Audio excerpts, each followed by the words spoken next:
First day of the Rugby Canada annual general meeting gave a chance for provincial delegates in attendance in Victoria to visit the new Pacific Sport Institute of Excellence, where Canada's 22 carded athletes work 5 hours a day, Monday to Friday, on strength and conditioning with the center's myriad of experts. National team head coach Kieran Crowley took the delegates through some of the challenges and realities of the recent tour to Europe that saw Canada return with a 1-win and 3-loss result. It was a sobering account of what is needed to be done to become more physically able to compete on the international test pitch. Tyler Goodale is the strength and conditioning coach and has been leading the players through some heavy cycles of training to build up size and strength. And he says the players are working hard to improve themselves in all areas. Right? Yeah, it's, from a physical standpoint, we've been discussing how right now, compared to the Tier 1 nations, we're undersized, especially in the forwards pact. It's hard news to hear, but it's definitely, at least we're addressing it, at least we're facing the facts. It's not all doom and gloom.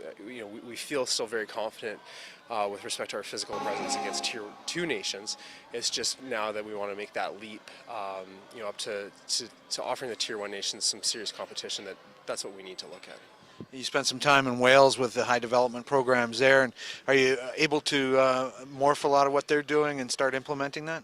Yeah, spending some time with Wales was a great experience. I'm thankful to the Welsh Rugby Union to allow for that opportunity.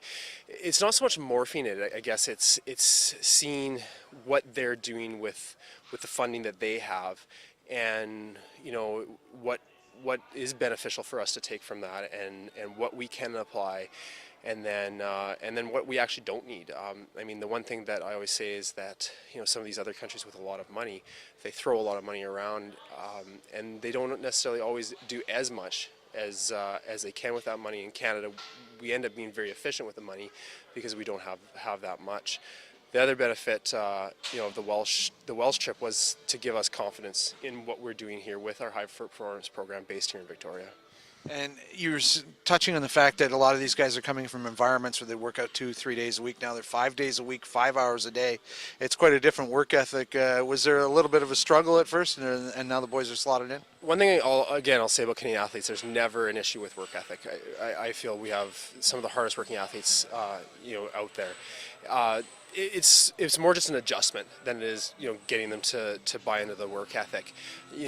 Once again, not to belabor the point, but a Welsh rugby athlete, we made the comment earlier today, will be training at that training load at a younger age than our athletes are. So it's just being cognizant of that and building them into it, because the last thing you want to do is invite a kid into a high performance program and then end up hurting him in 2 to 3 weeks. So it's just always being aware of, we talk a lot about athlete welfare and monitoring and keeping those recovery sessions involved so that the athletes can keep on the field and aren't in the therapy room, sorry. So overall, all the plans are in place, and now it's just doing the hard work? Yeah, it's getting there. There's always going to be more planning. There's always going to be tweaking here and there. I'm confident in our vision leading into 2011 and beyond. It's my feeling that it's really Canada as a whole, right down from the community club to the provincial organizations up to our national organization. We have to buy in together. It's only from I talked about this morning it being unity vertically, and that's from the club down up, and then horizontally, so across clubs, across provinces, and that's where we'll eventually see the changes in the long term, because it's not just 2011, it's 2015, it's 2019. We have specific goals with world rankings, but we don't want to sit on those laurels either, right? It would be nice to eventually be not a Tier 2 nation, to be a Tier 1 nation, and that won't be in 2011, but 2015, 2019, those are goals that Canada should have. Former Test player Dave Lougheed last played for Canada in 2003 at the World Cup, and he is now getting ready to join the Rugby Canada Board of Directors. He says he was impressed by what he saw, especially in comparison with what was in place during his playing days. So Dave, you had a chance to see the Pice Centre this morning and look where the athletes are working out. Back in the day, it was you running up and down the foothills of Calgary and in Toronto staying fit. A bit of a different approach now. Yeah, it's certainly a little bit different scenery, but great to have a purpose-built facility for the guys to train at and consolidate and work hard. And really, the facility is a facility. It's the effort that those guys are going to put in. But obviously, being able to train at a world-class spot like that is a nice upside for them. Being a recent international player yourself and seeing this team, what are your impressions of this current Canadian crop and Kieran Crowell and what he's doing? Yeah, there seems to be some good momentum. I think the reality is they've got to play together. And Kieran's got to build a team, and that's ultimately what is going to define our success.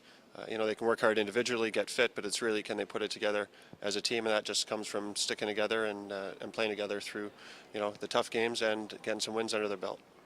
Okay, and I promised I wouldn't touch on this, but at least you're looking at getting involved with Rugby Canada and on the board potentially. What was the impetus of getting your hand out there and saying you want to do that?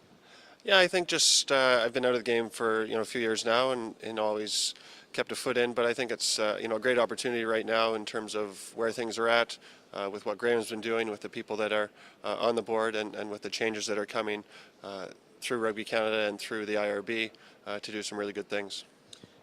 Where's the game in your perspective? Where is it headed right now? Is it on the upswing? Is it in a healthy place? In Canada? Yeah. I think so. I mean, there's challenges everywhere. I talked to my old teammates from the UK. They might add a couple zeros to their balance sheet, but they have challenges.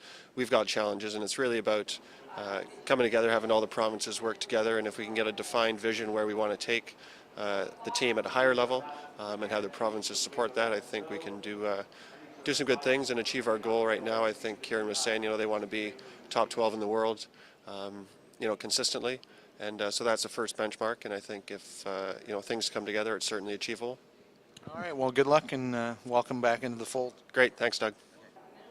The afternoon session saw presentations on a variety of topics, including insurance issues and finance, though more detail will be provided on the Saturday session when the whole board will be in attendance.